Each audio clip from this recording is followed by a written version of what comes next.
few years back, we have seen a huge financial organization that got breached because they did not fix one simple patch on an Apache system. So that led to a large amount of data exfiltration and huge fines for the organization. So that's the lot of real world examples is again Log4j, critical CVSS 10, go immediately fix it, either it's a weekend or a holiday. Still we need to go and fix it immediately. We don't need to wait for patch Tuesdays.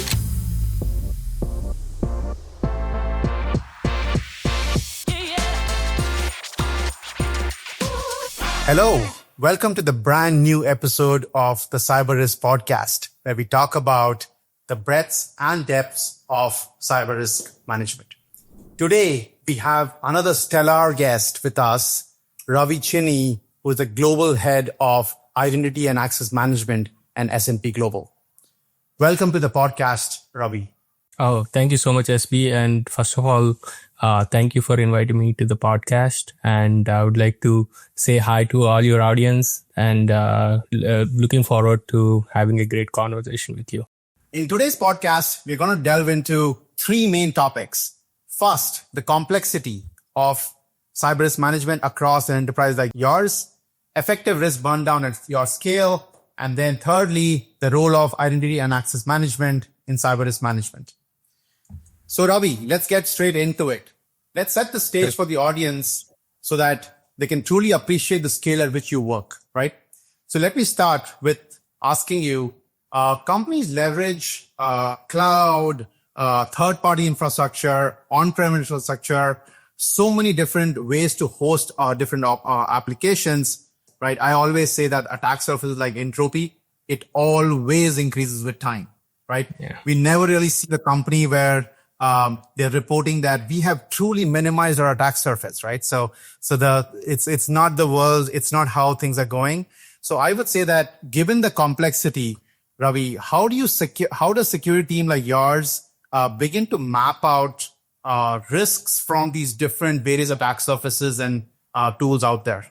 Oh, having these many systems, first thing is we need to understand where the attack surface, like what is our attack surface. For that, the attack could happen in anywhere. Like we need to understand all the systems that we have, all the active systems, I would say, and also the ones that are decommissioned or not decommissioned yet that need to be decommissioned. And all the third-party systems that we have, shadow IT that we have. So I will take it in multiple steps. If I look at it as, let's say, I'm coming into a new organization, first thing I need to understand is where all my assets were. So in a large organization, discovering all the assets, it sounds straightforward, but it's a very difficult task. Identifying all the assets that an organization have, and then mapping the dependencies or relation between these assets. A server might be talking to another server. A server might be talking to another API, or an API might be talking, and one system in SaaS might be talking to another SaaS through an API. So the relationships is also very important. Why it is important? Because if you are planning to see, let's say, an attacker attack particular endpoint, where all he can traverse through, that's very important to understand. Where do we close those gaps? And the third thing is continuous vulnerability assessments and misconfiguration management. What do I mean by that? For example, let's take Log4j vulnerability. When it was initially disclosed in December 2021, a lot of people who have an active vulnerability system, they went ahead, scanned it, fixed it in few hours. But if you don't have an active scanning system, it takes few days.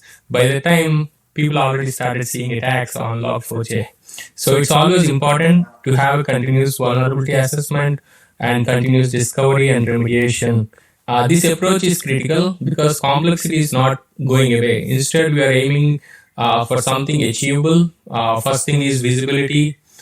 Second thing is quick response. And third thing is data-driven prioritization. Yeah, absolutely. Now, quickly switching gears, Ravi, what does it take? So for a company like yours, right, how big is this team? Who are these people? How are they spread out to actually do everything you talked about right now? Yeah, for the large organizations, so there are different ways a team can be structured. Some of them have a managed services who will take up a lot of these and delivers on instead of the large company that we do. Or there could be an in-house cybersecurity team that can span maybe from 50 people to 500 people. I have seen many organizations spanning up to 500 or more than that, depending on the size of the company and how they operate, and regional based operations as well, and 24 by 7 support and all these. If you look at the team structures, so usually the common teams that I have seen in multiple organizations is a definite SOC team, security operations center team, that looks at 24 by 7 incidents and all the different types of attacks that are coming on the organization. IAM team, identity and access management, which is my favorite area. So where all the different types of identity governance, privileged account management, single sign-on, multi-factor authentication, all these teams sit under IAM. Governance team, cyber risk and governance team is the other one. Security architecture and engineering, who mainly looks at all the applications, making sure the architecture and engineering are secured as per the industry standards. Email security and recently cloud security, because everybody moved into cloud. And looking at all these, it's mainly the main important thing for all the teams is to have a close collaboration between all the teams in cybersecurity, making sure that one team talks to other, have a transparency, making sure they continuously communicate and fix all the things that are seeing. And it's that's the most important takeaway, I would say. Having cybersecurity teams, having interconnected teams, and teams working in harmony. So I think that's the main important thing across all the cybersecurity teams. No, I love that. I think collaboration really can be done effectively if you have a consistency of what you're looking at as your potential risk, and then burn it down holistically, right? Talking about that, how do you anticipate prioritizing this, right? Like when you're looking at 100 million attack surface, and you probably have like 1 million findings from it across the board, right? And you're expecting the teams to collaborate with each other, right? Ultimately, how would they prioritize it? Who's taking the prioritization call? How do you see that working today? Basically, we need to have a single cohesive view across all the findings that we have, so that we can prioritize, right? So first thing is having a particular view to all the things that we need to fix is one thing that's very important. So the real-time visibility is first thing that we need. And the second thing is prioritization approach. I have seen multiple dimensions of prioritization. Initially, if we go with the standard that I have seen in multiple companies is based on the CVSS score. If it is more than 9, let's say critical, prioritize them, and then followed by high, medium, low. So that's the lot of real world examples is again log4j, critical CVSS 10, go immediately fix it, either it's a weekend or a holiday, still we need to go and fix it immediately. We don't need to wait for patch Tuesdays. The second thing I have seen in this is the risk-based prioritization, where identifying the business context, making sure how critical the asset is, and then how likelihood that can impact this particular organization, and the exposure, whether the asset is exposed to internet, whether that can be exploited right now, or it has some time that we can wait until maybe next Tuesday, next patch Tuesday, and fix it. So that's the second way of prioritization. And the third one is the financial impact. If this vulnerability is not fixed in, let's say, next few days, if it's exploited, it's going to cost you $5 million, just an example. So that's the third way of looking at things, like a FAIR model. So these are the different ways an organization prioritizes. But overall, I think it's the best way would be cross-functional risk committees who looks at all these vulnerabilities or issues that exist across the organization and prioritizes them. And the second way is automation, automating as much as possible. Either it's for finding as well as the remediation, having tools that goes, finds the issues, patches them every few days, let's say every week or every month, based on the criticality. So that's the second thing. Executive reporting, making sure that all the issues that we have, and making the executives understand in either the financial terms or business terms, so that they understand what we're talking about, and so that they can give us either the funds required to fix it, or prioritizing which ones need to be fixed at what point of time. Ravi, talking about reporting to the executives, right? So typically, they will hear things from the CNN and be like, "Hey, we heard Log4j, we heard Move It," and that they are aware of, right? But then let's say there is a critical vulnerability which is exploitable, which has the attack surface across your different parts of the organization. Typically, do you have an example of what will that look like? You have a finding. How would you actually report this to an executive? So SP, let's take an example where, for example, if you have an application and you found a new vulnerability in the application, and it has a lot of, it's getting exposed outside the environment that we have, and it's publicly facing. And if somebody is able to exploit that, the loss could be somewhere around $150 million. And our threshold for that, let's say we have set a threshold of 50 million, and it's crossing the threshold, and we need to fix that vulnerability. That's when we immediately take it to the executives and make them understand, okay, we have $150 million of impact if an attacker finds this and exploit this, and we get a buy-in from them immediately and go fix that vulnerability based on either resources that we need or the time that we need and the prioritization that we need, and bring back that risk value from 150 million down below the 50 million threshold that we have. And in certain cases, Ravi, let's say you have raised it to the executive, they know it, but there's no immediate solution, right? And the actual solution is maybe to buy a tool. So for some time you have to accept the risk, right? Like, can you walk us through what acceptance of a risk workflow look like? If you take any of the risk acceptance or risk, if somebody wants to accept a risk, one thing that we wanted to do is what are the mitigating controls that we have, and what are the mitigating controls that could resolve these particular issue. If you don't have a tool or if you don't have a technology to fix it right now, what are the compensating controls that you can put around that will reduce the risk? Let's say if you find an asset that's very high risky and somebody could do a ransomware on it, and it is connected to across every server that's in the estate. One thing that you can do is isolate that particular server, or put a mitigating controls using, let's say, network traffic, block all the things that it can talk to, network segmentation or micro network segmentation, saying that, okay, this server can talk to other servers only on this particular secure port, and remaining all, it has to, until that particular vulnerability is fixed, it cannot do anything else other than the specific important tasks it is supposed to do. Usually whenever we have an exception request, or if somebody wanted to continue or get an exception for any particular issue or a vulnerability, what we look for is the compensating controls and mitigating controls.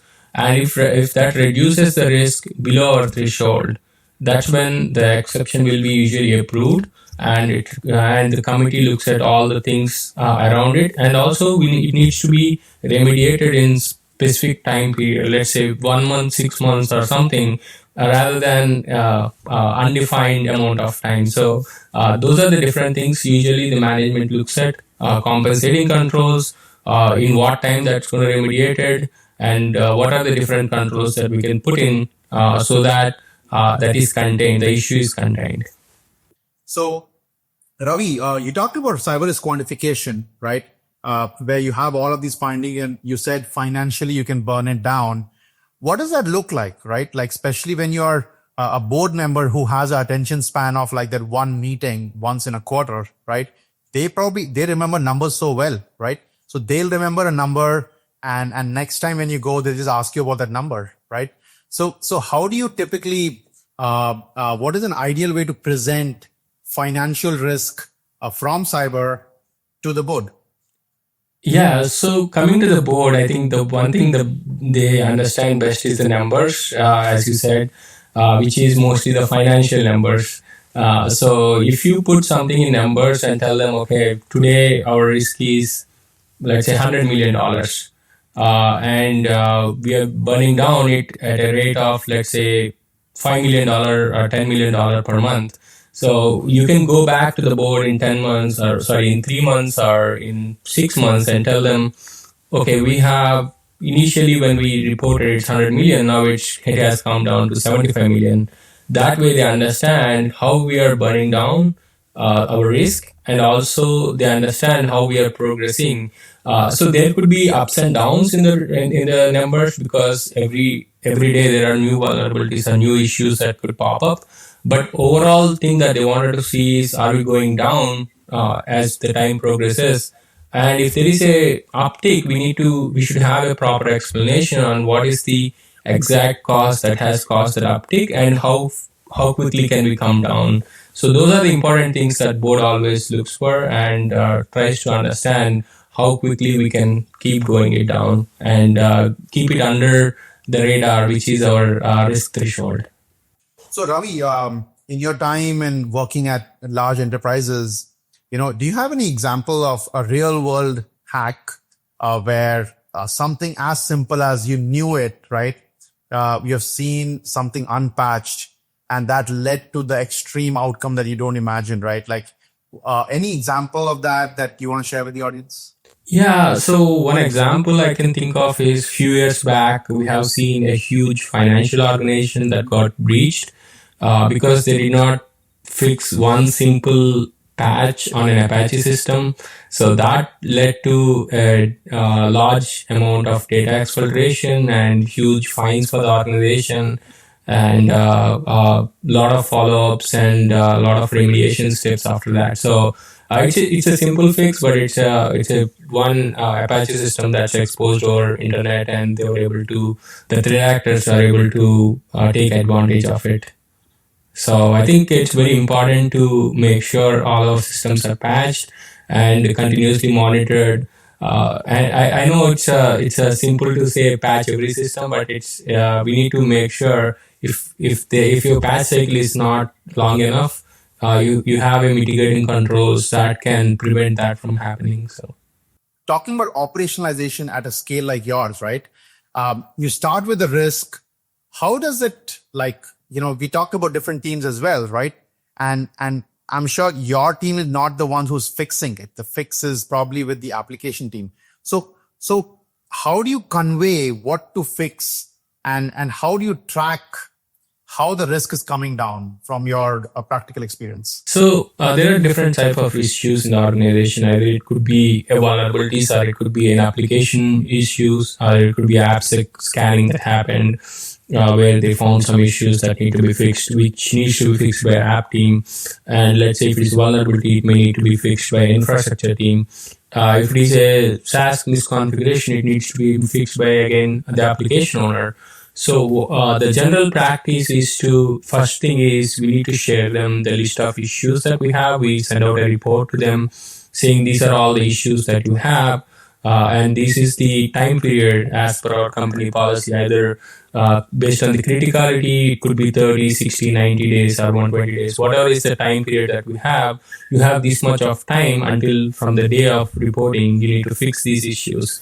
And there are different ways that we communicate to them. Some of them, if it is infrastructure related, there could be a change ticketing process where we go and create a change and it gets executed over a weekend, and telling the infrastructure owner saying that this change will get executed and this is getting applied on your load environment on this date, and this environment on production date. See, that's some things we do ourselves, and some things the application teams has to plan and do.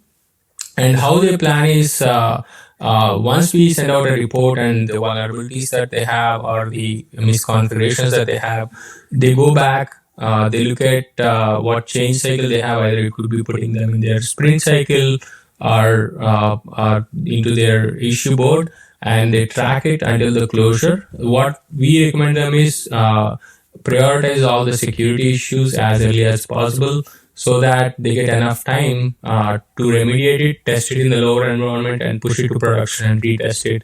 And we continuously keep tracking all the progress that they are making in multiple dashboards or tools that we have, and see how they are progressing. And then we report back to them saying that, okay, these are the issues that we have seen already closed. In these 50 systems, you have another 10 more that we would like to see this progressing over the next few weeks. So, and it's a continuous process. It's not one time said and done. It's a continuous journey. So, Yeah, absolutely. So Ravi, you have a robust background in IAM, and we don't want to deprive the audience listening to you about what does a typical or ideal IAM program look like, right? Any top level ideas there? yeah, so basically looking at the entire IAM, right? So it has evolved over time as the zero trust framework came into the play. A lot of things has changed over time.